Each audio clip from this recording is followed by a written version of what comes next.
الرجيم بسم الله الرحمن الرحيم الحمد لله رب العالمين والعاقبة للمتقين والجنة للمؤمنين والنار للمنافقين الحمد لله الذي جعلنا من المتمسكين بولاية علي بن أبي طالب وأولاده المعصومين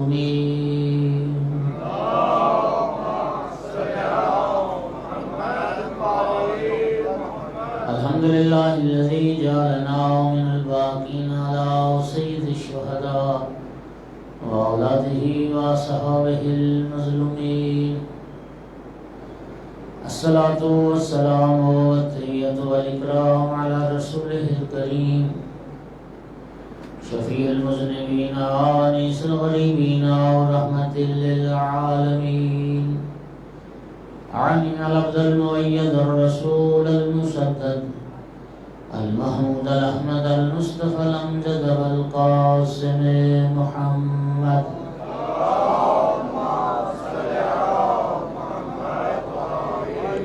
ثم الصلاة والسلام والتحية والإكرام على آله الطيبين الطاهرين المعصومين المنتجبين المنتخبين المظلومين واللعنة الدائمة على أعدائهم الملعونين من يوم عداوتهم إلى قيام يوم الدين وبعد يوم الدين أما بعد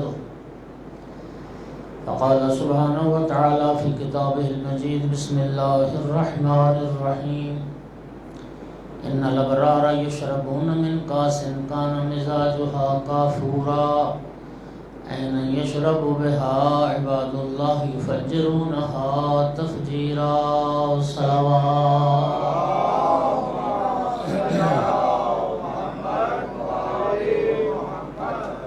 سورہ مبارکہ دہر آیت نمبر 5 اور 6 ارشاد پروردگار ہے کہ تحقیق جو ابرار ہیں نیکوکار ہیں. ابرار عرض کیا تھا کل یا بر کی جمع ہے یا بار کی جمع ہے. بر وسیع خشکی کو کہتے ہیں. ایک لفظ ہوتا ہے نا جی بحر و بر, بحر سمندر اور بر خشکی. وہ جو خشکی کا وسیع و عریض علاقہ ہوتا ہے نا اس کو بر کہتے ہیں. اسی بر سے بنا ابرار. تو علماء نے ایک بڑا خوبصورت نقطہ لکھا ہے کہ یعنی ابرار حقیقت میں وہ لوگ ہوتے ہیں جن کے ظرف بڑے وسیع ہوتے ہیں, یعنی وہ تنگ نظر نہیں ہوتے. ان کی نظر, ان کی ہمت, ان کا دل وہ بڑا وسیع ہوتا ہے. اور ابرار صرف اپنے پیٹ پر ہاتھ پھیرنے والے نہیں ہوتے.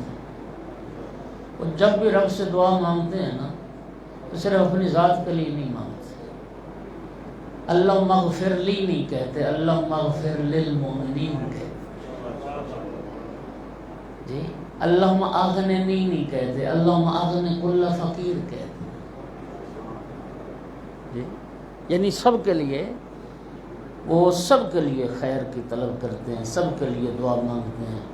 اور ماہ مبارک میں جو ہر نماز کے بعد جو دعا تعلیم کی گئی ہے اس میں کیا آتا ہے؟ اللہم اغفر, یعنی ہر اس میں سب کے لیے اللہم اغن کل فقیر, اللہم اشف کل جاہل, اللہم اکسو کل عریان, اللہم اشف کل مریض, اللہم رد کل غریب, اللہم فک کل ضر, کل کل کل کل. فرمائیے صرف ابرار کی صیغہ ہے. اللہ تعالیٰ نے پھر ابرار کے لیے کیا رکھا ہے؟ یشربون من کاس. عربی بڑی وسیع زبان ہے, اردو تو بڑی چھوٹی سی زبان ہے. عربی میں آپ لطف لینا, ہم گلاس یا پیالی, پیالہ بھرا ہوا ہو تب بھی پیالہ ہے, گلاس ہے, آدھا ہو تب بھی, اور خالی ہو تب بھی. عربی میں ہر کیفیت کے لیے نام الگ ہے. عربی میں بھرے ہوئے پیالے کو کاس کہتے ہیں, خالی کا کوئی اور نام ہے، آدھے کا کوئی اور نام۔ تو اللہ پاک نے یہاں لفظ کاس استعمال کیا ہے کہ ان الابرار یشربون من کاس، وہ بھرے ہوئے جنتی مشروبات کے پیالے انہیں پلائے جائیں۔ عربی بڑی وسیع زبان ہے، ہماری واحد عربی زبان ہے جس میں ایک تثنیہ بھی ہوتا ہے گنتی میں۔ انگریزی میں، فارسی میں، اردو میں یہ واحد ہوتا ہے، یہ جمع ہوتا ہے، لیکن عربی میں تثنیہ بھی ہوتا ہے۔ ہمارے جو اس میں اشارہ ہے وہ بڑا محدود سا ہے، یہ وہ ایسے نا۔ عربی میں 3 اشارے ہیں، قریب کے لیے، پھر ایک متوسط کے لیے، پھر ایک بعید کے لیے۔ ذا، ہاذا جب حرف تنبیہ آ جاتا ہے، تو اسی طریقے سے ہماری مطلب آپ اسی سے اندازہ کر لیں کہ کتنے لفظ بڑھ جائیں گے عربی میں۔ ہمارے اس نے مارا، یہ عورت کے لیے بھی آتا ہے، مرد کے لیے بھی آتا ہے۔ اب عربی میں مؤنث کی ضمیر الگ ہوگی، مذکر کی الگ ہوگی۔ توجہ ہو رہی ہے؟ تو یہ بہرحال اللہ پاک فرما رہا ہے کہ ان الابرار یشربون من کاس، بھرے ہوئے پیالے ہوں گے اس جنتی مشروب کے، کان مزاج، کل میں نے ایک تفسیر کے مطابق عرض کیا تھا، آیت اللہ جوادی عاملی نے، حافظہ اللہ نے جو نقطہ اٹھایا اور مجھے تمام مفسرین میں سے زیادہ بہتر ان کا یہ نقطہ لگا، وہ فرما رہے ہیں کہ یہ جو اللہ پاک فرما رہے ہیں ان الابرار یشربون من کاس کان مزاجها کافورا، اکثر مفسرین نے معنی کیا کہ وہ جو مشروب ہوگا وہ معطر ہوگا، خوشبودار ہوگا، کافورا، لیکن یہ فرماتے ہیں نہیں، مزاجها کافورا، وہ مشروب تو کوئی اور ہے، لیکن اس مشروب میں کافور کے چند قطرے ملے ہوئے ہوں گے۔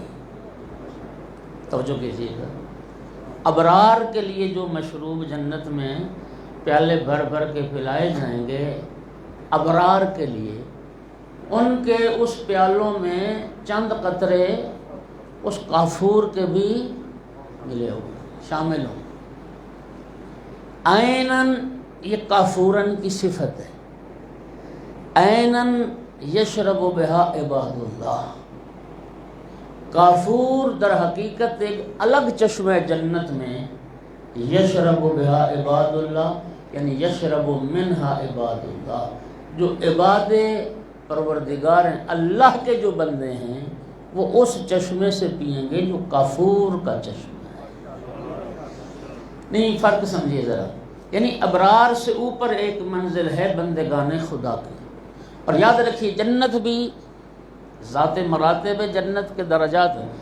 جہنم کے لیے لفظ استعمال ہوتا ہے درقات، جہنم کے درقات ہیں، نیچے سے نیچے، نیچے سے نیچے، نیچے سے نیچے ایک طبقہ چلا جائے گا۔ جنت کے درجات ہیں، ایک سے بڑھ کے ایک، ایک سے اوپر، ایک سے اوپر، ایک سے اوپر۔ امام صادق علیہ السلام کی جو حدیث مبارک ہے اس میں امام نے کہا فرمایا ان عدد درجات الجنہ علی عدد آیات القرآن۔ چلے امام کی حدیث ہے، جتنی قرآن پاک کی آیات ہیں اتنے ہی جنت کے درجات ہیں۔ توجہ کر رہے ہیں؟ اتنے ہی جنت کے درجات ہیں، اور آقا فرماتے ہیں جب پھر قیامت کا دن آئے گا نا، قیل لقارئ القرآن اقرأ وارقا، قاری قرآن سے کہا جائے گا ایک ایک آیت پڑھتا جا، ایک ایک آیت پڑھتا جا، اور ایک ایک درجہ جنت میں بلند ہوتا جا۔ تو یاد رکھیے پھر ظاہر جنت کے درجات ایمان کے بھی درجے ہیں، اور جنتیں بھی ساری ایک جیسی نہیں ہیں، جنت کوئی ایک کمرہ نہیں ہے، جنات ہیں۔ تو کچھ ہیں ابرار، سورہ مبارکہ ہے دار کا بتا رہی، کچھ ہیں ابرار لیکن ان سے بڑھ کے ہیں عباد اللہ. عباد اللہ کا مقام ان سے بڑھا. جو ابرار ہیں ان کو جو مشروب پلایا جائے گا اس میں کافور کے چند قطرے ہوں گے، لیکن جو عباد اللہ ہے وہ ڈائریکٹ کافور کے چشمے سے بھی ہیں. عین یشرب بہا عباد اللہ، وہ ایک چشمہ ہے جس سے اللہ کے بندے پئیں گے. یفجرونہا تفجیرا. لطف کی یہ بات یہ ہے، یہاں وہ کہتے ہیں نا محاورہ یہاں پہ کیا ہے کہ پیاسا کنویں کے پاس آتا ہے. جنت میں یہ محاورہ باطل ہو جائے گا، وہ چشمہ چل کے پیاسے کے پاس آئے. یہاں ہمیں سائے میں بیٹھنا ہو تو درخت کے پاس چل کے جانا پڑتا ہے. جنت میں آپ درخت کو اپنے پاس بلا لیں، آپ جہاں بیٹھے ہوں گے وہیں سے چشمہ آ جائے گا، وہیں سے وہ کافور جو عباد اللہ ہیں جہاں سے چاہیں گے یفجرونہا تفجیرا، جہاں سے چاہیں گے اسی چشمے کو جاری کر دیں. صلوات پڑھ دیں محمد و محمد اللہ. توجہ ہوگی حضرات. کل یہ آیت پڑھی تھی لیکن یہ چند معنی رہ گئے تھے جو کل عرض نہیں کر سکا. سامعین گرامی، اس کے بعد اب یہ میں نے کل عرض کیا کہ یہ جو آیت نمبر 5 ہے ان الابرار، یہاں سے 18 آیات یہ سب اہل بیت رسول کی شان میں نازل، اور اس کے بعد جتنی اب آیات آ رہی ہیں ان میں ابرار کی صفات بیان ہو رہی ہیں. ابرار کون ہوتے ہیں؟ وہ نیکوکار کون ہوتے ہیں؟ جن کے دل صحرا کی طرح کھلے وسیع ہوتے ہیں، وہ کون ہوتے ہیں؟ ان کی صفات کا تو اللہ رب العزت ان کی ایک صفت یہ بیان فرما رہے ہیں، یوفون بالنذر. ابرار وہ لوگ ہوتے ہیں جو اپنی نظر کو پورا کرتے ہیں، یعنی منت مان کر، نظر کر کے جو چیز اپنے لیے لازم کر لیتے ہیں وہ اس کو بھی پورا کرتے ہیں. وعدے کی ایفا کرتے ہیں، نظر کو پورا کرتے ہیں. اب آپ اندازہ کریں، ابرار وہ ہیں جو عمل منت مان کے انہوں نے خود اپنے اوپر لازم کیا ہے وہ اس کو بھی بجا لاتے ہیں، تو جو رب نے ان پر واجب کیے ہوں گے ان کے وہ کیسے تارک ہو سکتے ہیں؟ جو اللہ نے ان پر فرائض لاگو کیے ہوں گے ان کا وہ انکار کیسے کر سکتے ہیں؟ یوفون بالنذر، تکلیف الہی کو بجا لانے میں وہ شاکر رہتے ہیں. میں عرض کروں کہ آپ نے نام سنا ہے، بڑا معروف نام ہے ہمارے علماء اور فقہاء میں، سید ابن طاووس. سید ابن طاووس وہ شخصیت تھی جنہوں نے سرداب مقدس سامرہ میں زمانے کے امام کی مناجات کو سنا ہے، جن کے زمانے کے امام تک رسائی بھی تھی، رابطہ بھی تھا. اور سرداب مقدس سے سید ابن طاووس کہتے ہیں میں نے سحر کا وقت تھا اور امام زمانے کی اس مناجات کو سنا. اس مناجات کے بھی لفظ سنیں، اللہم انا شیعتنا خلق من شعاع انوارنا وقد فعلوا ذنوبا کثیرۃ اتقالا علی ربنا. زمانے کا امام دعا کر رہا تھا، اللہ ہمارے شیعہ ہمارے انوار کی شعاع سے خلق ہوئے، ہماری محبت کے بھروسے پر گناہ کر بیٹھے. امام زمانہ دعا کر رہے تھے، اللہ تو نے جو ہمارا حق لوگوں کی گردنوں پر قرار دیا ہے، اے اللہ تجھے اس حق کا واسطہ میرے شیعوں کے گناہ معاف کر.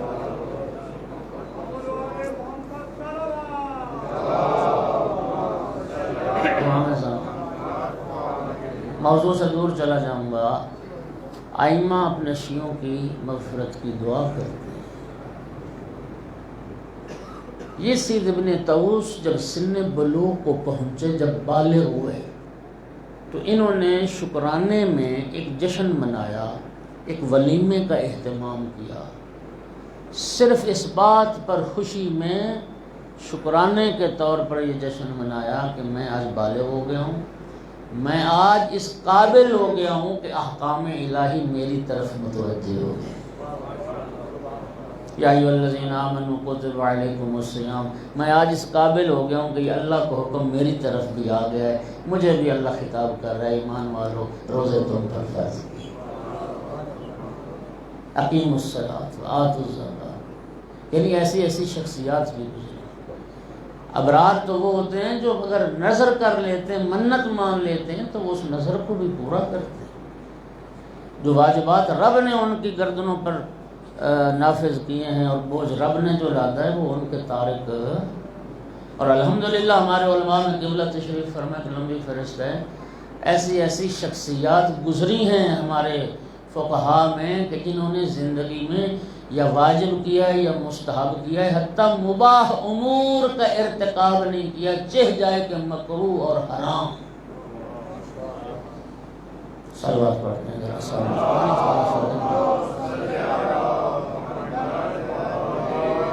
تو ایک صفت ان کی صلوات ذرا پڑھیے سارے۔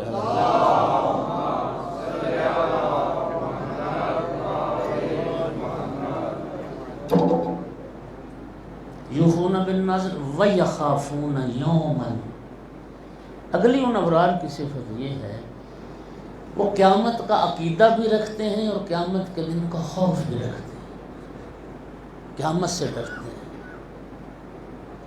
یخافون یوما کان شرہ مستطیرا، اس دن کا خوف کہ جس کا شر مستطیر ہوگا، پھیلا ہوا، گھیرے ہوئے ہوگا سب اہل محشر کو، اس کا خوف رکھتے ہیں۔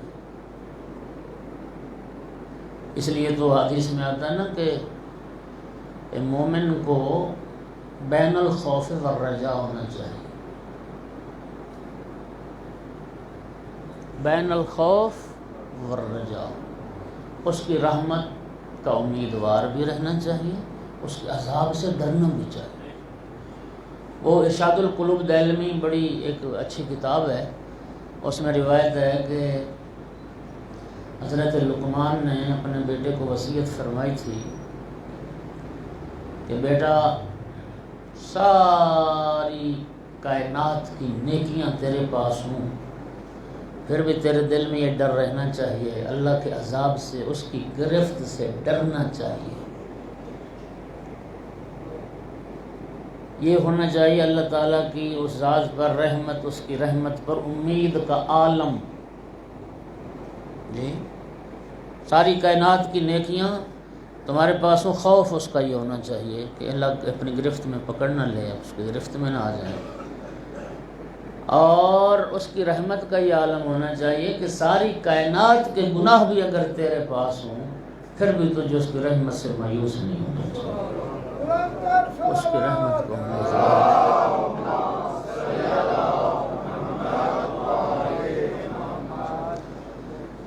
یخافون یوما کان شرہ مستطیرا، کہ جس کا شر پھیلا ہوا، اس سے ڈرتے ہیں۔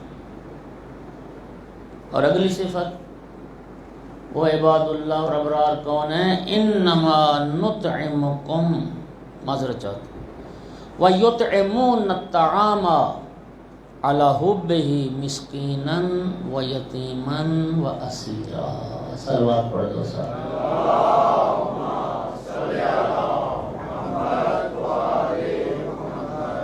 یہ چند صفات ان ابرار اور عباد خدا کی بیان ہو رہی ہیں جن میں یوفون بالنذر، یخافون یوما کان شرہ مستطیرا، اور اگری یطعمون الطعام علی حبہ۔ اچھا، یہ حب ہی میں مفسرین نے اختلاف کیا ہے کہ ہی کی ضمیر کدھر جا رہی ہے۔ بعض نے لکھا کہ یہ ہی کی ضمیر اللہ کی طرف لوٹ رہی ہے کہ وَيُطْعِمُونَ الطَّعَامَ، وہ کھانا کھلاتے ہیں علی حب ہی، یعنی فی حب اللہ، اللہ کی محبت میں وہ لوگوں کو کھانا کھلاتے۔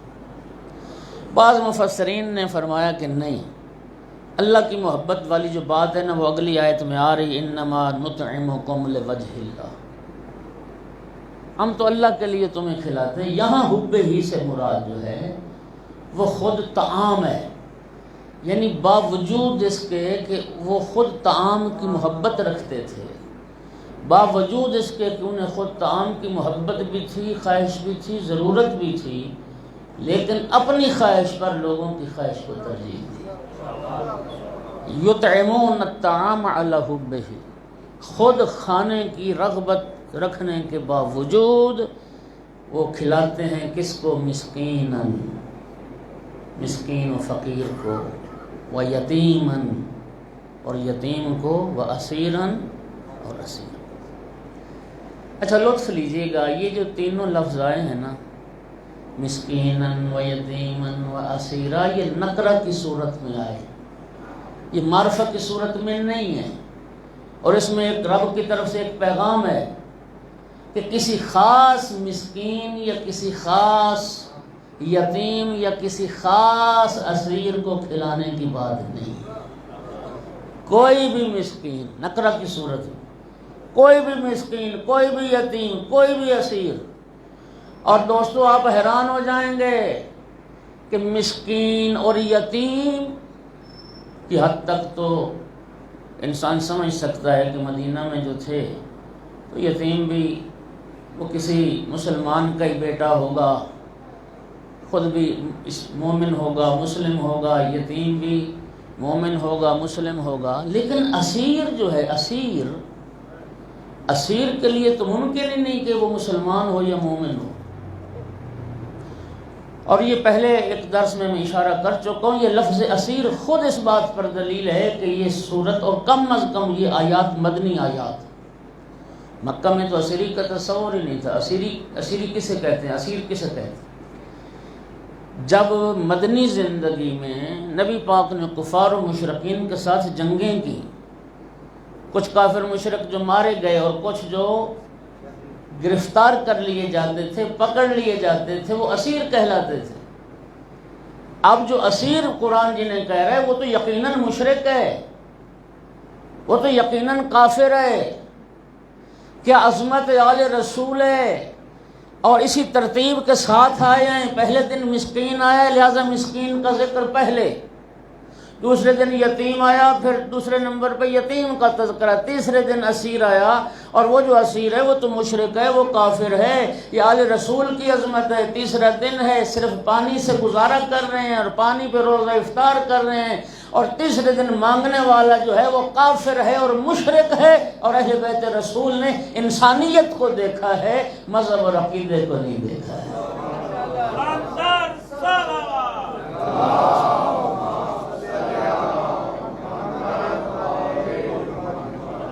جی یہ آل رسول کا ہی کردار ہو سکتا ہے کہ ایک کافر، ایک مشرک اسیر مانگنے والا ہے اور اہل بیت رسول اپنے حصے کی روٹی اٹھا کے اس اسیر کو دے دیتے. جن دلوں میں بیماری ہے نا، انہوں نے اعتراض اٹھائے کہ جی اگر وہ اسیر تھا تو پھر اس کو جیل میں ہونا چاہیے تھا. وہ کدھر پھر رہا تھا مدینے کی گلیوں میں. اصل میں لوگ اپنی جہالت کا علاج نہیں نہ کرتے.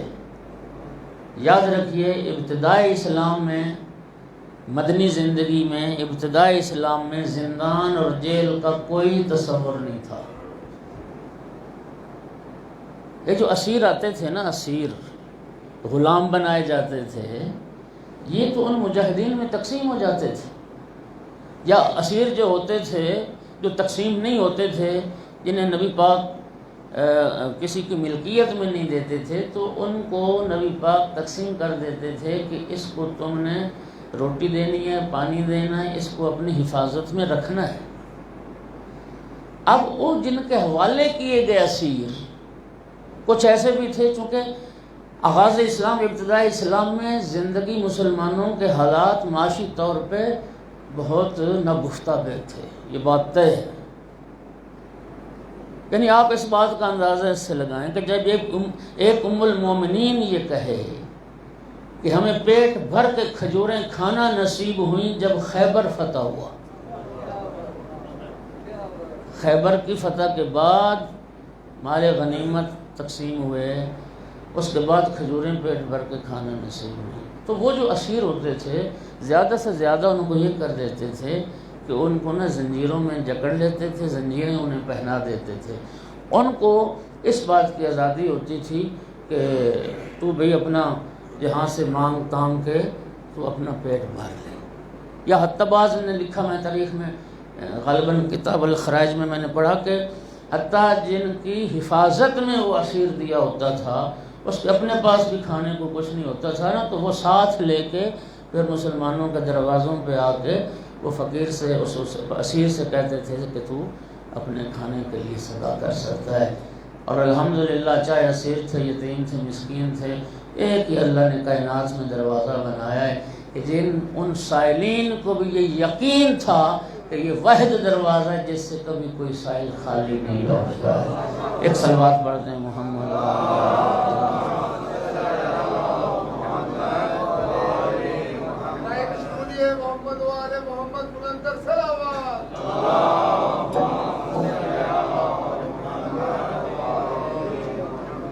توجہ ہوگی حضرات کرام۔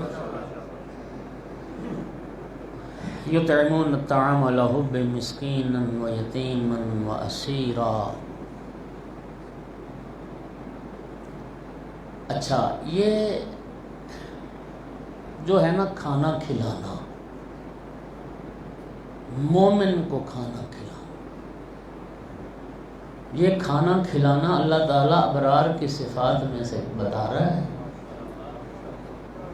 یہ کھانا کھلانا مومن کو، لباس پہنانا مومن کو، اور پانی پلانا مومن کو بہت بڑا باعث فضیلت عمل ہے، بہت بڑا، اور بہت بڑا اجر ہے جو رب کریم نے اس عمل پر رکھا ہے۔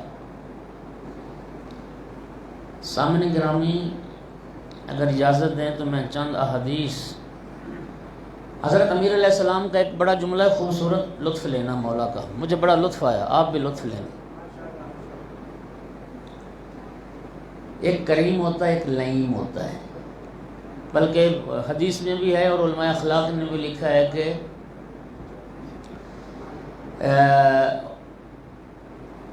لوگوں کی 4 قسمیں ہیں، کچھ سخی ہوتے ہیں، کچھ کریم ہوتے ہیں، کچھ بخیل ہوتے ہیں، کچھ لئیم ہوتے ہیں۔ لام حمزہ یہ میم، لئیم۔ سخی کون ہوتا ہے؟ خود بھی کھاتا ہے، لوگوں کو بھی کھلاتا ہے۔ لیکن کریم وہ ہوتا ہے خود نہیں کھاتا، لوگوں کو کھلاتا ہے۔ یہ کریم گھرانے کا تذکرہ ہے، وَيُطْعِمُونَ الطَّعَامَ عَلَى حُبِّهِ مِسْكِينًا وَيَتِيمًا۔ اور ان دو کے مقابلے میں ایک بخیل ہوتا ہے، خود کھاتا ہے، لوگوں کو نہیں کھلاتا۔ ایک لئیم ہوتا ہے، نہ خود کھاتا ہے نہ لوگوں کو کھلاتا ہے۔ اور ایسے لوگ ہوتے ہیں دنیا میں، پیسہ سارا بینک میں جمع ہے، ہاں جی، اچھا کھانا نہیں، اچھا پہننا نہیں، بیوی بچوں پر خرچ نہیں کرنا، اچھا لباس نہیں، اچھا جوتا نہیں۔ توجہ ہو رہی ہے ذرا؟ مولا امیر علیہ السلام کا نا لئیم کے بارے میں جملہ نہج البلاغہ میں مولا علی فرماتے ہیں کتنا بدبخت ہے، زندگی فقیروں جیسے گزارتا ہے، حساب امیروں والا دینا ہے۔ او بھائی، اللہ عطا کرے تو خرچ کرو، اہل ویال پہ خرچ کرو، آسانیاں کرو۔ امام جعفر صادق علیہ السلام نے، میرے ذہن سے نہ بات پھر نکل جاتی، بعد میں سناتا ہوں، پہلے میں بات پوری کر لوں۔ لئیم، مولا امیر فرماتے ہیں کہ سخی کا کھانا شفا ہوتا ہے، بخیل کا کھانا بیماری ہوتا ہے۔ جو سخی ہوتے ہیں وہ لوگوں کے پاس جا کے کھاتے ہیں تاکہ لوگ بھی ان کے پاس آ کے کھائیں۔ جو بخیل ہوتے ہیں نا، وہ لوگوں کے پاس مہمان صرف اس لیے نہیں بنتے کہ کل کہیں لوگوں کو کھلانا نہ پڑ جائے۔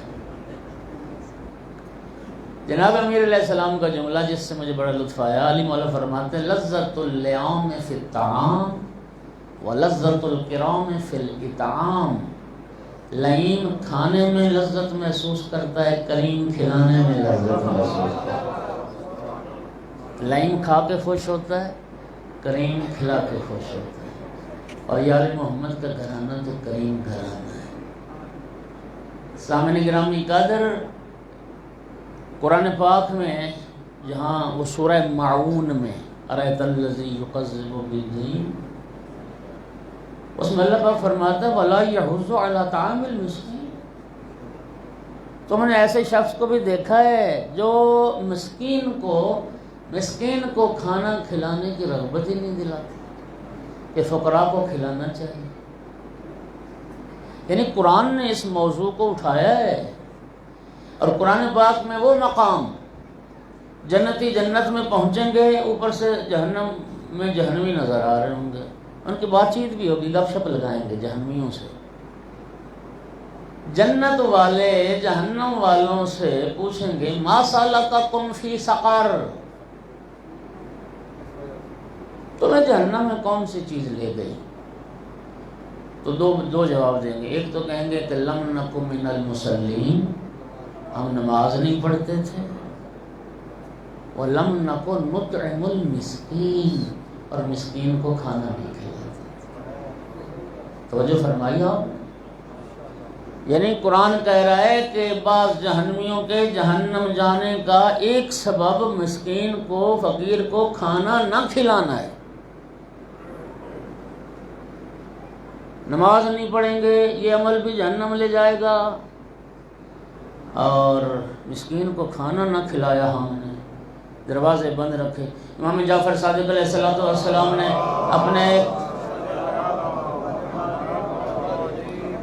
اپنے ایک صحابی سے فرمایا کہ تم مومنین کو گھر میں بلاتے ہو، کھانا کھلاتے ہو؟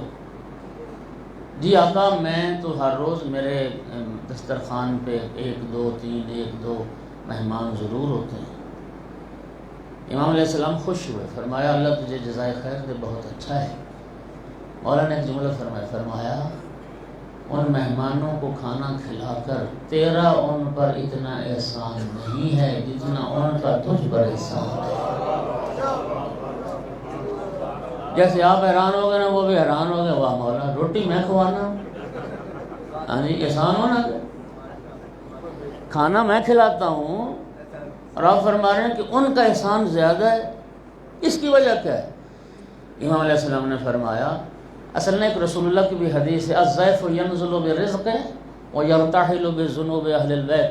امام علیہ السلام نے فرمایا تو نہیں کھلاتا، وہ ان کی نا روٹی روزی، ان کا حصہ رب نے رکھا ہوا ہے، کھلاتا انہیں رب ہے، لیکن جب تیرے گھر سے وہ نکلتے ہیں نا، تیرے دکھ گناہوں کی بخشش کا سامان بن کے نکلتے،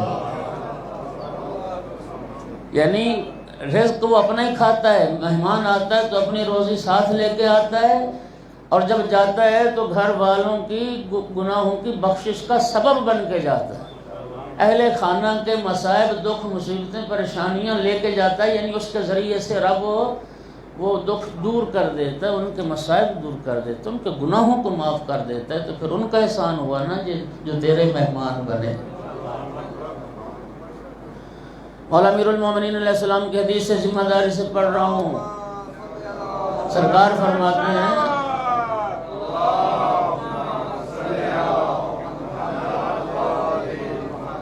جو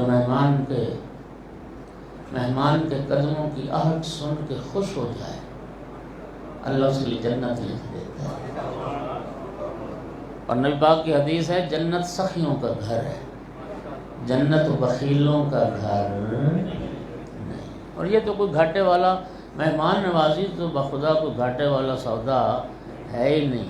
اور مومن کو کھلانا، مولا امیر کا جو نہج البلاغہ میں جملہ انی احب من دنیاکم ثلاث، 3 چیزیں میں علی کو تمہاری دنیا سے پسند ہیں، اکرام الضیف، پہلی مہمان نوازی، مہمان کی تکریم اور عزت،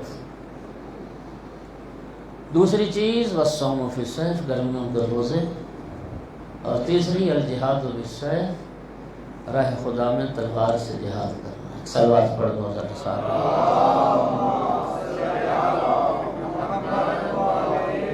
من اشبع مومنا وجبت له الجنہ، معصوم کا فرمان، جو ایک مومن بھوکے مومن کو پیٹ بھر کے کھانا کھلا دے اللہ اس کے لیے جنت واجب کر دے۔ پھر ایک حدیث میں فرمایا من اطعم ثلاثة نفر من المسلمین اطعم اللہ من ثلاث جنان، جو تین مسلمانوں کو پیٹ بھر کے کھانا کھلائے اللہ 3 جنتوں سے اسے کھلائے گا۔ جنت الفردوس، دنیا میں 3 مومنوں کو کھلا دیا، جنت میں اللہ نے 3 جگہ پہ تیرے بوفے لگا دیے، جنت الفردوس، جنت عدن اور شجرہ طوبہ۔ صلوات پڑھ دیں ذرا سارے،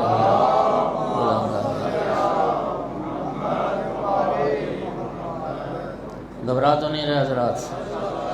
اچھا، اب یہ ہستیاں جو بھوک کے باوجود، یعنی کھانے کی خواہش کے باوجود اپنا کھانا مسکین، یتیم، اسیر کو عطا کر دیتے ہیں، انما نطعمکم لوجہ اللہ، ان ہستیوں نے یہ زبان سے کہا نہیں ہے، یتیم مسکین اسیر کو کھانا کھلا کے انہوں نے یہ کہا نہیں ہے، اللہ رب العزت نے اہل بیت رسول کے اس پر خلوص عمل کو ان لفظوں میں بیان کیا ہے کہ گویا وہ یہ کہہ رہے ہوتے ہیں انما نطعمکم لوجہ اللہ، ہم تو صرف اللہ کی رضا کے لیے تمہیں کھلا رہے ہیں، ہمارے پیش نظر اللہ کی خوشنودی ہے، لا نرید منکم جزاء، ہم تم سے کوئی جزا، کوئی بدلہ، کوئی صلہ نہیں چاہتے، ولا شکورا، اور ہم نہ یہ چاہتے ہیں کہ تم ہمارا شکریہ ادا کرو، ہم شکریہ کے بھی طلبگار نہیں۔ میں عرض کروں گا اہل بیت رسول، آپ کو لوگوں کے شکریہ کی ضرورت ہی کیا ہے؟ جب پروردگار چند آیات کے بعد یہ فرما رہا ہے وَقَانَ سَعْيُكُمْ مَشْكُورًا، اے اہل بیت رسول میں اللہ تمہاری اس سعی پہ تمہارا شکر گزار ہوں۔ جب اللہ آل محمد کا شکر گزار بن جائے، آل محمد کو پھر لوگوں کے شکریہ کی ضرورت ہی کیا ہے؟ صلوات پڑھ دیجئے محمد و آل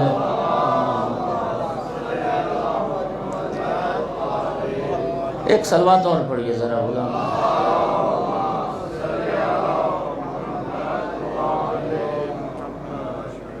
گھبرا تو نہیں رہے حضرات؟ اچھا، اب ایک بات کی طرف توجہ فرمائیے، یہ جو عباد اللہ کی اور ابرار کی صفات بیان ہو رہی ہیں نا، یہ فعل مضارع کے صیغے سے ہو رہی ہیں، اور فعل مضارع جو ہے یہ استمرار کے لیے آتا ہے، استمرار، دوام۔ تو اس کا معنی یہ ہوا کہ جو اللہ کے بندے ہیں نا، وہ یہ نیکیاں جو کرتے ہیں نا، صرف ایک آدھ بار نہیں کرتے، وہ کرتے رہتے ہیں۔ فعل مضارع استمرار کا معنی یہ ہے کہ وہ کرتے رہتے ہیں۔ یوفون بالنذر، یوفون فعل مضارع۔ اچھا، اگلا کیا فرمایا؟ یخافون، ڈرتے رہتے ہیں، ان کے دل میں ہمیشہ خوف خدا رہتا ہے۔ وَيُطْعِمُونَ الطَّعَامَ، اور کھلاتے رہتے ہیں۔ یہ عمل تسلسل کے ساتھ، اور یہی وجہ ہے کہ آل محمد علیہ السلام کا مضیف تھا مدینے میں، جو دسترخوان امام حسن علیہ السلام کے نام سے شہرت رکھتا ہے۔ اللہم صلی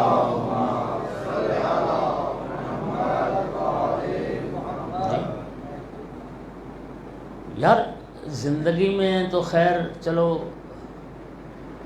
ہم نہ تھے نہ دیکھا، لیکن آج جس امام معصوم کی بارگاہ میں آپ چلے جائیں اور جاتے رہتے ہو، ہر معصوم کا الگ مضیف اور دسترخوان آج بھی لگا ہوا ہے یا نہیں؟ والی خراسان کا مشہد میں آپ یقیناً جو گئے فیضیاب ہوئے ہوں گے۔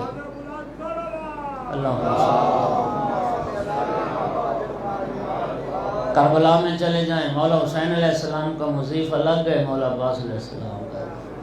نجف اشرف میں مولا امیر المومنین علیہ السلام۔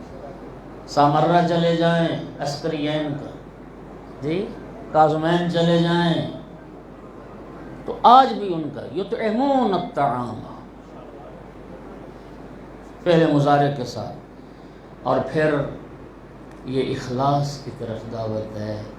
اللہ کی بارگاہ میں وہی عمل قابل قبول ہے جو خلوص کے ساتھ ہے اور اخلاص کے ساتھ۔ وہ کیا کسی فارسی شاعر نے کہا تھا، از علی بیاموز اخلاص عمل، مولا علی سے سیکھو اللہ کے لیے کام کیسے کیا جائے، اللہ کے لیے عمل کیسے انجام۔ یہ یار کمال ہو گیا۔ میں پروردگار ہمیں معاف کرے، یہ جو قرآن و حدیث بیان ہوتا ہے نا، اس کا فلسفہ یہی ہے کہ اللہ ہمیں بھی اس پر چلنے کی، عمل کرنے کی توفیق دے۔ لیکن میں یہ سمجھتا ہوں، پتہ نہیں آپ کی بات تو نہیں، میں یہ سمجھتا ہوں کہ اگر ہم کسی کے ساتھ احسان کریں اور وہ ہمارا شکریہ ادا نہ کرے تو شاید ہم دوبارہ اس کے ساتھ نیکی نہ کریں۔ ہم کہیں گے یار بڑا ہی بے مروت ہے، اس نے شکریہ کا بھی لفظ نہیں کہا، مہربانی بھی نہیں کہا۔ انما نطعمکم لوجہ اللہ لا نرید منکم جزاء ولا شکور۔ یہ آل رسول کا اخلاص ہے، یہ ان کے دل کی کیفیت کو رب نے لفظوں میں بیان کیا ہے، ورنہ آل رسول نے یہ جملے فرمائے نہیں ہیں۔ یہ تو کسی سے شکر کے بھی طلبگار نہیں ہیں جی، خلوص کے ساتھ۔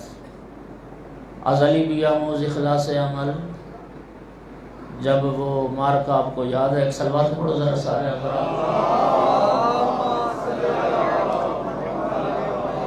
گھبرا تو نہیں نہ رہے انشاءاللہ۔ جب عمرو بن عبد ود کو، کس جنگ کی بات ہے؟ خندق کی، جب سوار ہو گئے سینے پر، اس نے گستاخی کی لعاب پھینکا، امیر المومنین اتر کے سینے سے، صحابہ کرام حیران ہو گئے۔ صحابہ کرام، یا رسول علی نے کمال کر دیا، اتنے بڑے دشمن کو زیر کر کے چھوڑ دیا۔ یہ بڑی بات۔ مولا امیر المومنین سے جب پھر پوچھا گیا یا علی آپ نے ایسا کیوں کیا، فرمایا جب اس نے لعاب پھینکا نا تو مجھے غصہ آ گیا، میں اس حالت میں اگر قتل کر دیتا نا تو میرا یہ قتل کرنا رضا الہی کے لیے نہ ہوتا، تسکین نفس کے لیے ہوتا۔ میں نے اس لیے چھوڑ دیا کہ پہلے میرا غصہ ختم ہو جائے، تاکہ میرا وہ قتل جو ہے وہ صرف اللہ کی رضا کے لیے قتل ہو، وہ تسکین نفس کے لیے قتل نہ ہو۔ اس لیے رسول اللہ فرمائے انما الاعمال بالنیات، نیت۔ اور ایک حدیث میں معصوم نے فرمایا عمل اتنا ہی قبول ہے جتنا تمہارا اس میں اخلاص ہے۔ ہر عمل کی قبولیت کا دار و مدار اس اخلاص پر ہے۔ دکھاوے کے لیے عمل نہ ہو، واہ واہ کے لیے عمل نہ ہو، لوگوں سے داد لینے کے لیے عمل نہ ہو، یا کسی اور دنیاوی یا نفسانی غرض مرض کے لیے، اللہ کی رضا کے لیے۔ اس لیے نہ دسترخوان گھر میں بچھائے کہ لوگ کہیں واہ جی شیخ صاحب نے تو بھان دیتا ہے، اپنی تعریف کریں، یا دکھاوے کے لیے لوگوں کو۔ کل ریاء شرکن، ریاکاری کا عمل، ریا تو ویسے شرک ہے، ہر ریاکاری شرک ہے، ہر ریاکاری شرک ہے۔ سرکار دو عالم صلی اللہ علیہ وآلہ وسلم کی حدیث مبارک ہے، ریاکار کا عمل کیوں باطل ہے؟ ریاکار کا عمل باطل ہے کیوں؟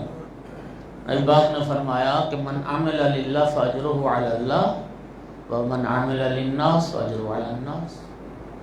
واضح سی بات ہے، سرکار فرماتے ہیں اللہ کے لیے عمل کرو گے تو اللہ سے جزا پاؤ گے، اور جب میں نے کام ہی لوگوں کے دکھاوے کے لیے کیا تو جزا پھر لوگوں سے پاؤ۔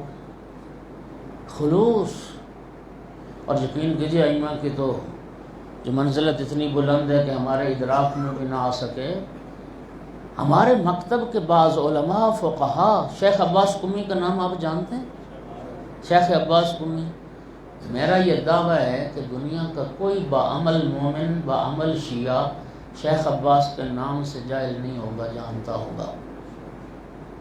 شیخ عباس قمی نے بہت سارے محدث ہیں، بہت ساری کتابیں سینکڑوں میں، ان کی ایک کتاب ہے منازل الآخرہ، جس کا اردو میں ترجمہ بھی ہوا تھا مطالب الفاخرہ فی منازل الآخرہ کے نام سے۔ یہ کتاب جب انہوں نے لکھی، جس زمانے میں غالباً یہ معذرت چاہتا ہوں قم میں رہتے تھے، ایک ملا عبد الرزاق ہوتے تھے۔ جب یہ کتاب ان کی چھپ کے آئی تو وہ ملا عبد الرزاق معصومہ قم کے حرم میں اس کتاب کو دیکھ کے پڑھا کرتے تھے۔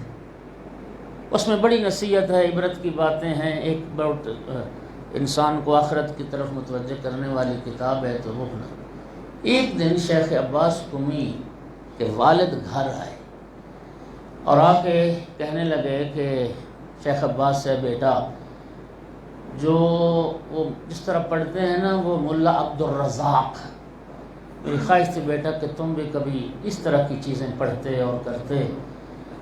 فرماتے کہ میرا نفس مجھے کہتا تھا کہ میں بابا سے کہوں کہ وہی میری لکھی ہوئی کتاب تو پڑھتا ہے ملا عبد الرزاق، اور کس کی پڑھتا، لیکن کہتے نہیں۔ پھر مجھ میں یہ جرأت نہ ہوئی کہ میں یہ اتنا کہہ سکوں کہ بابا جان وہ میری لکھی ہوئی کتاب۔ کہا کہ بابا میرے لیے دعا کریں کہ آپ جیسا چاہتے ہیں نا مجھے دیکھنا، اللہ مجھے ویسا بنا دے، اللہ مجھے ویسا بنا دے۔ صفات متقین پر جو مشتمل خطبہ ہے نا مولا امیر المومنین علیہ السلام کا نہج البلاغہ میں، جس میں متقین کی صفات کو بیان کیا گیا، کبھی پڑھیے گا اس خطبے کو، کم از کم یہ تو پتہ چلے نا کہ متقین کون ہوتے ہیں۔ اس میں ایک جملہ ہے اذا ذکر عہد منہم خاف مما یقال لہ۔ متقین وہ ہوتے ہیں کہ جب اگر کسی کی تعریف کی جائے نا، یار تو بہت نیک آدمی ہے، تو بڑا تہجد گزار ہے، تو بڑا سخی ہے، تو بڑا واجبات کا پابند ہے، تو بڑا یتیموں کا خیال رکھتا ہے، جب کوئی تعریف کی جاتی ہے نا، متقین وہ ہوتے ہیں کہ ان میں سے جب کسی کی تعریف کی جاتی ہے خافا تو ڈر جاتا ہے، اور ڈر کے کہتا ہے انا عالم من غیری، میں اپنے آپ کو غیر سے بہتر جانتا ہوں۔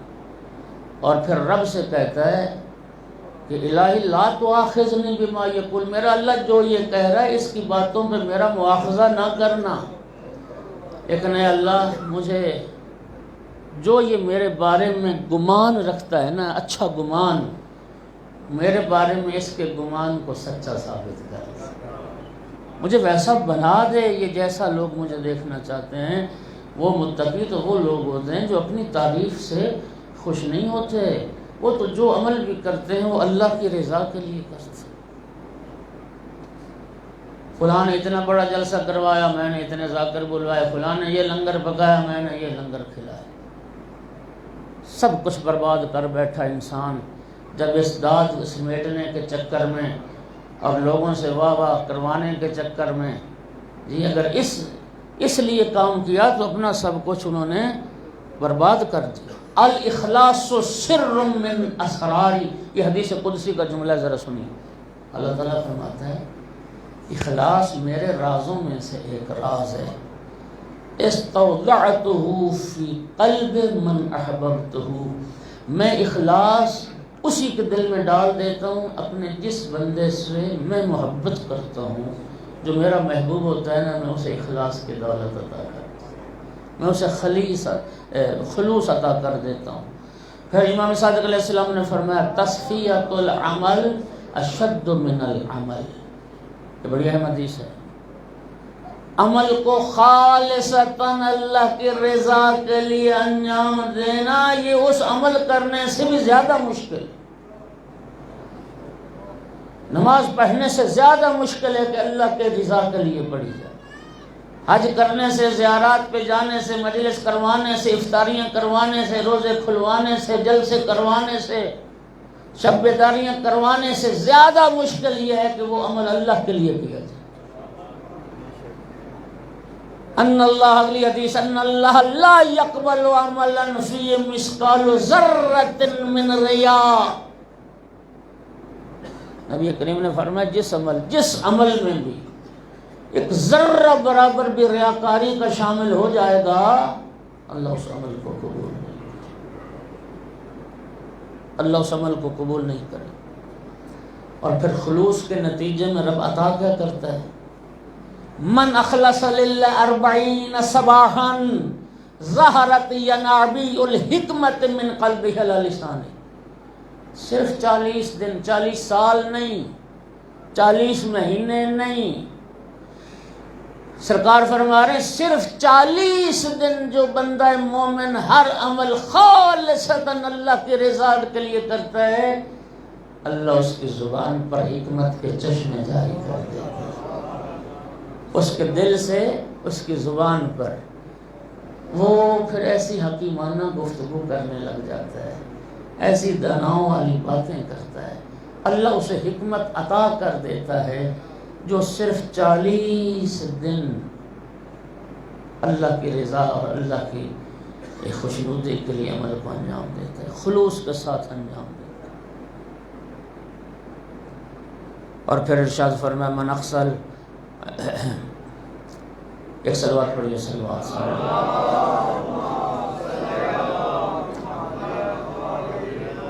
آپ کے صلوات تھکی تھکی ہے،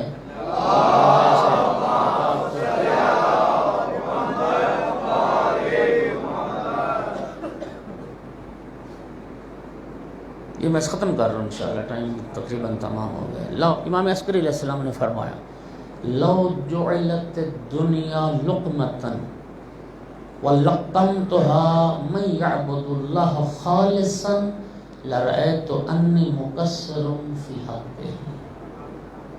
11 امام فرماتے ہیں یہ ساری دنیا ایک لقمہ ہو، لقمہ، اور یہ ساری دنیا لقمہ بنا کے میں ایسے اللہ کے بندے کو کھلا دوں جو مخلصاً اللہ کے لیے عبادت کرتا ہے، یہ ساری دنیا لقمے کی صورت کے میں کھلا کے بھی میں سمجھوں گا کہ میں نے اس کا حق ادا نہیں کیا، میں نے اس کے حق میں تقصیر کی ہے، اس کا حق تو اس سے بھی زیادہ تھا، جو خلوص کے ساتھ عمل انجام۔ اب اگلی جو حدیث آ رہی ہے وہ ایک میزان ہے، اب اس میزان پہ ہم نے تولنا ہے کہ ہم مخلص ہیں یا نہیں، بڑا سخت میزان۔ معصوم نے فرمایا لا یصیر العبد خالصا للہ عز وجل حتی یصیر المدح والذم عنده سواء۔ معصوم نے فرمایا کوئی بندہ اس وقت تک مخلص نہیں ہو سکتا، اللہ کے لیے مخلص خالص نہیں ہو سکتا جب تک اس کی تعریف کرو یا اس کی مذمت کرو، دونوں چیزیں جب تک اس کے لیے برابر نہ ہوں وہ مومن مخلص ہو ہی نہیں سکتا۔ آپ کیا خیال ہے؟ کسی کو روٹی کھلائیں وہ آپ کو گالی دے، پھر جو حشر اس کا بازار والے دیکھیں گے، ہاں؟ اور امام تو فرماتے ہیں کہ وہ چاہے تجھے گالی دے یا تیری تعریف کرے، تیری صحت پر کوئی اثر نہ ہو، دونوں چیزیں تعریف اور مذمت تیرے لیے برابر ہو جائے تو پھر سمجھتے کہ تو نے اللہ کے رضا کے لیے اور خالصاً للہ عمل انجام دیا۔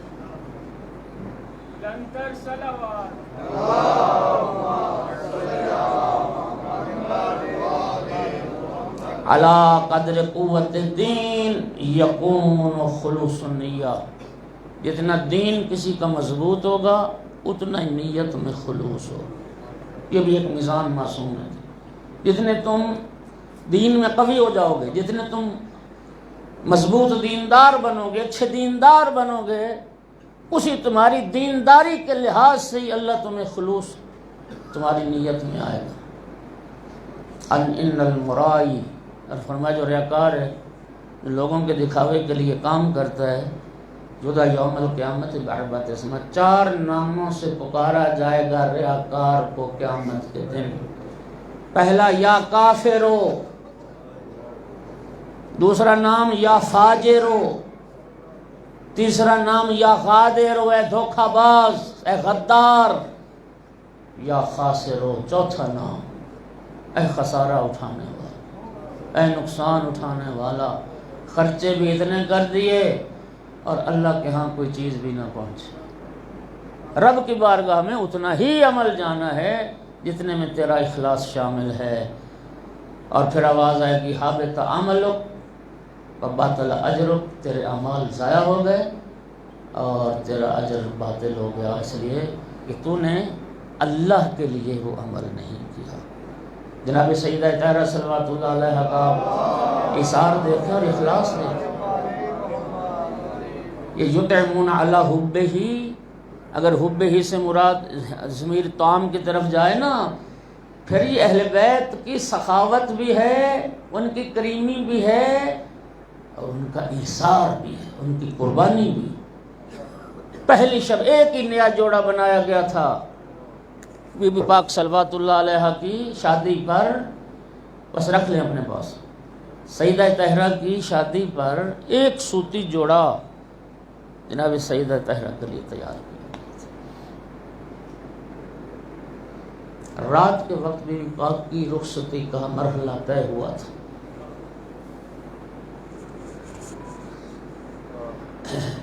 نبی پاک خود بی بی پاک کو مولا علی کے گھر چھوڑ کے آئے تھے، اور جب بی بی پاک کو مولا امیر کے گھر چھوڑا،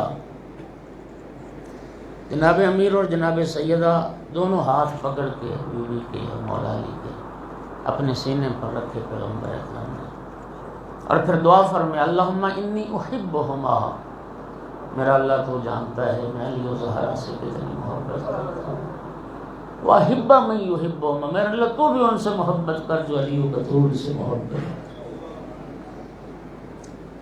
پھر سرکار نے دعا فرمایا اللہ علی و بطول کو مبارک اولاد عطا کرنا، مبارک ذریت عطا کرنا۔ اور اللہ تعالیٰ نے سرکار کی دعا کو کیسے مستجاب کیا، کیسی مبارک ذریت عطا کی، حسن اور حسین جیسے بیٹے، زینب و کلثوم جیسی بیٹی۔ پھر ایک وصیت مولا علی علیہ السلام سے فرمائی، ایک وصیت سیدہ طاہرہ سے فرمائی۔ یا علی، بی بی پاک سے فرمایا فاطمہ بیٹی، اللہ کی کائنات میں تیرے بابا کے بعد کائنات کا سب سے افضل انسان علی، جس سے تیرا عقد ہوا۔ فاطمہ بیٹی، علی سے کبھی کوئی ایسی خواہش نہ کرنا جسے علی پورا نہ کر سکے۔ اور بی بی پاک سے وصیت کے بعد مولا امیر سے وصیت فرمائی، یا علی میری اکلوتی بیٹی ہے فاطمہ، یا علی میری فاطمہ تیرے پاس امانت ہے، یا علی میری فاطمہ کو بہت خیال رکھ۔ دعائیں دے کے سرکار رخصت ہو گئے۔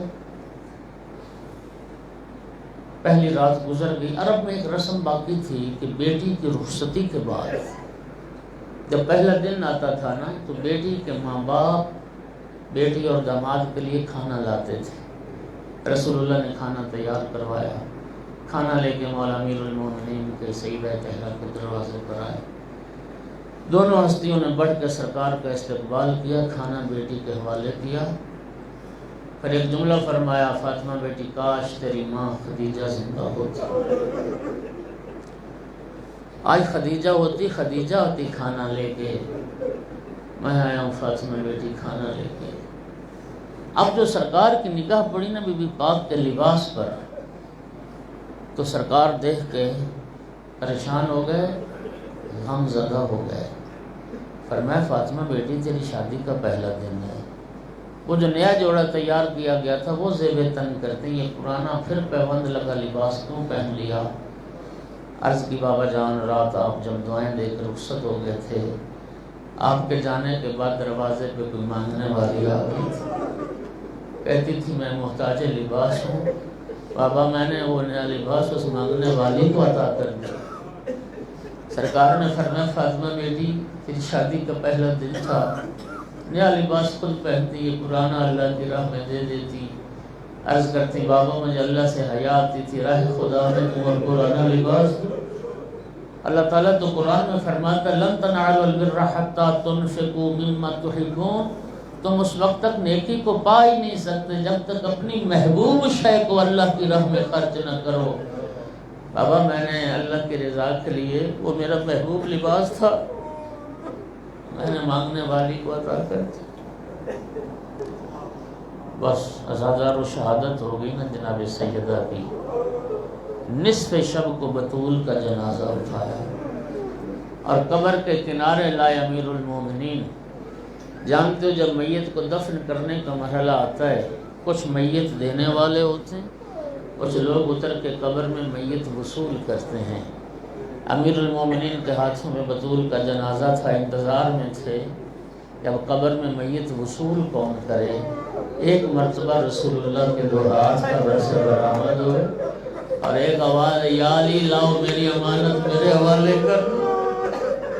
بس یہ لفظ سننا تھا، امیر المومنین کی چیخیں نکل گئیں، عرض یا رسول اللہ مجھے معاف کر دینا، جو امانت میرے حوالے کر کے گئے تھے وہ امانت سلامت نہیں ہے۔ اس امانت کا پہلو زخمی، خود اپنی بیٹی سے سوال کرنا، آپ کی امت نے آپ کی بیٹی کے ساتھ کیا سلوک کیا۔